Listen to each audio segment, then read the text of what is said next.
عورتوں کو بہت سی سزائیں جیسا کہ ماہواری، حمل، زچگی کا درد سزا کے طور پر دی گئیں۔ بسم اللہ الرحمن الرحیم۔ ناظرین گرامی، اللہ تعالیٰ نے بنی نوع انسان کی رہنمائی کے لیے کم و بیش 1,24,000 انبیاء علیہم السلام کو مبعوث فرمایا۔ انبیاء کرام علیہم السلام کی وسعت کا سلسلہ حضرت آدم علیہ السلام سے شروع ہوا اور اس مبارک سلسلے کا اختتام حضرت محمد صلی اللہ علیہ وآلہ وسلم کی ذات اقدس پر ختم ہوا کہ آپ صلی اللہ علیہ وسلم خاتم النبیین صلی اللہ علیہ وسلم ہیں۔ آج کی اس ویڈیو میں ہم آپ کو حضرت آدم علیہ السلام کی زندگی کے بارے میں بتائیں گے، ساتھ ہی ساتھ جو کہ آج کی اس ویڈیو کی غرض و غایت ہے، اس بارے میں آپ کو آگاہ کیا جائے گا کہ حضرت حوا علیہ السلام کتنی بار حاملہ ہوئی اور کتنے بچے انہوں نے جنم دیے اور ان کی وفات کب ہوئی۔ حضرت آدم علیہ السلام کا ذکر کیا جائے تو حضرت جبرائیل علیہ السلام کو وہ حکم دینا بھی آپ کو یاد ہوگا کہ اللہ تعالیٰ نے حضرت جبرائیل علیہ السلام کو حکم دیا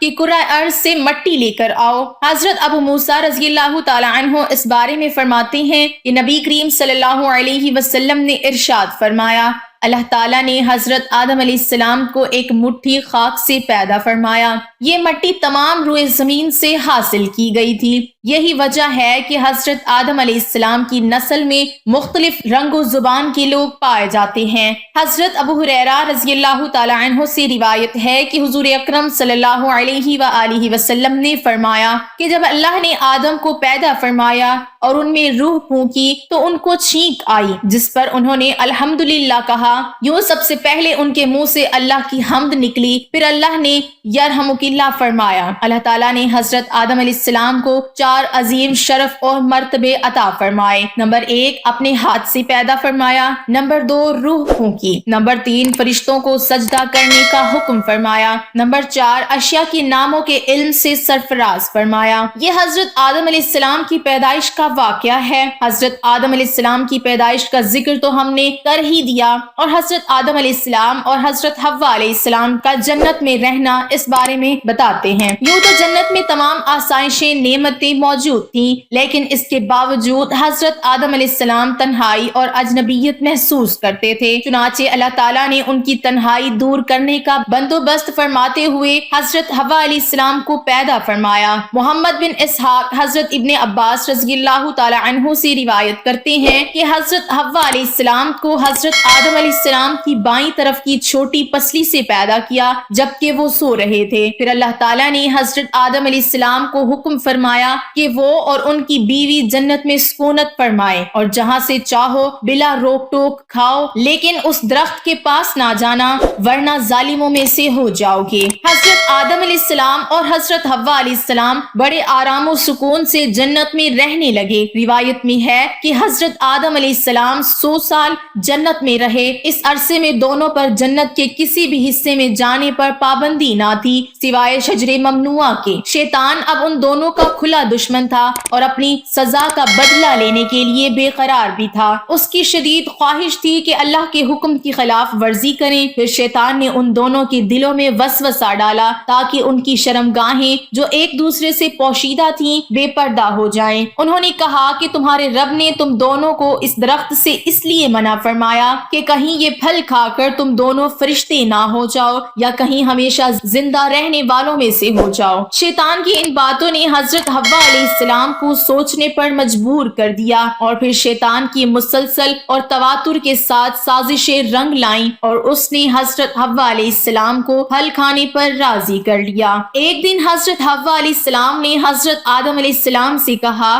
کہ ہم اس شجرہ ممنوعہ کا ذرا سا حصہ کھا کر تو دیکھیں، آخر وہ کیا راز ہے جو اللہ نے اسے کھانے سے منع فرمایا ہے۔ شروع میں تو حضرت آدم علیہ السلام اس کے لیے قطعی طور پر راضی نہ تھے، لیکن پھر حضرت حوا علیہ السلام کے مسلسل اصرار پر باطل ناخواستہ وہ بھی راضی ہو گئے۔ ابھی ان دونوں نے پھل کو پوری طور پر چکھا بھی نہ تھا کہ ان کی سترگاہیں ایک دوسرے پر عیاں ہو گئیں۔ اس پر دونوں بدحواسی اور پریشانی میں جنت کے درخت کے پتوں کو توڑ توڑ کر اپنا بدن چھپانے لگے۔ اللہ نے دونوں کو پکارا اور فرمایا کہ میں نے تم کو منع نہیں کیا تھا کہ اس درخت کا پھل نہ کھانا، اور شیطان کے ورغلانے میں نہ آنا یہ تمہارا کھلا دشمن ہے۔ دونوں نے جب اللہ کی پکار سنی تو مارے خوف الہی کے کانپ اٹھے، نہایت لاچارگی اور عاجزی سے اپنی خطا پر نادم و شرمندہ ہوتے ہوئے بارگاہ خداوندی میں عرض کیا کہ اے ہمارے رب، ہم دونوں سے بہت بڑی غلطی ہو گئی ہے۔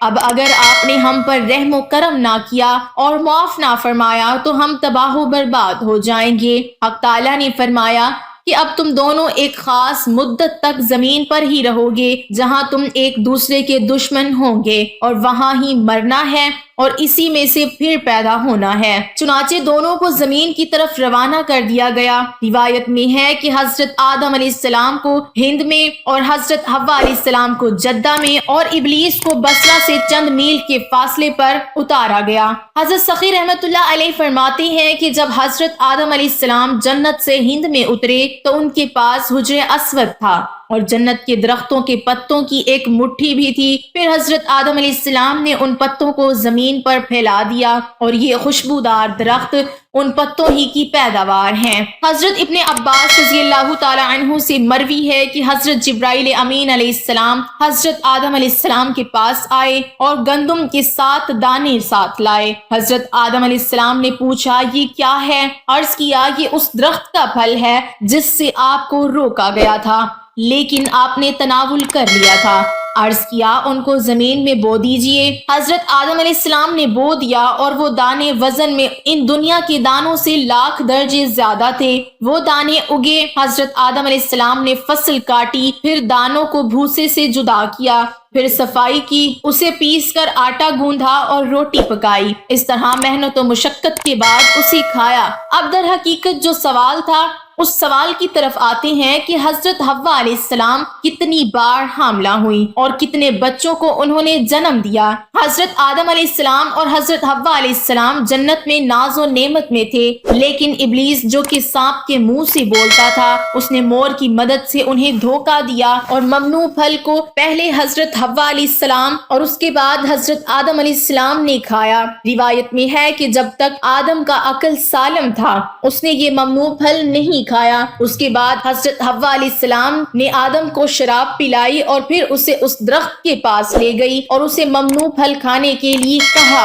حضرت آدم علیہ السلام اور حضرت حوا علیہ السلام امر الہی کی مخالفت اور ممنوع پھل کو کھانے کے بعد جنت سے باہر نکالے گئے۔ مستحق سزا کے علاوہ حضرت حوا علیہ السلام کو اور اس کے بعد دوسری تمام عورتوں کو بہت سی سزائیں جیسا کہ ماہواری، حمل، زچگی کا درد دی گئیں۔ جنت سے نکالے جانے کے بعد حضرت آدم علیہ السلام ہندوستان میں اور حضرت حوا علیہ السلام جدہ میں اتری اور توبہ کے بعد عرفات کے مقام پر ایک دوسرے سے ملاقات کی۔ انہوں نے حج کے بعد اعمال کو بجا لایا اور حضرت حوا علیہ السلام کو پہلی بار ماہواری ہوئی۔ حضرت آدم علیہ السلام نے زمین پر اپنے پاؤں مارے اور آب زمزم جاری ہوا اور حضرت حوا علیہ السلام نے اس پانی سے غسل کیا۔ حضرت حوا علیہ السلام کے بارے میں یہ بات آتی ہے کہ وہ 20 بار حاملہ ہوئی اور 40 بچوں کو جنم دیا۔ حضرت حوا علیہ السلام کی وفات حضرت آدم علیہ السلام کے 1 سال بعد ہوئی اور انہیں ان کے جوار میں سپرد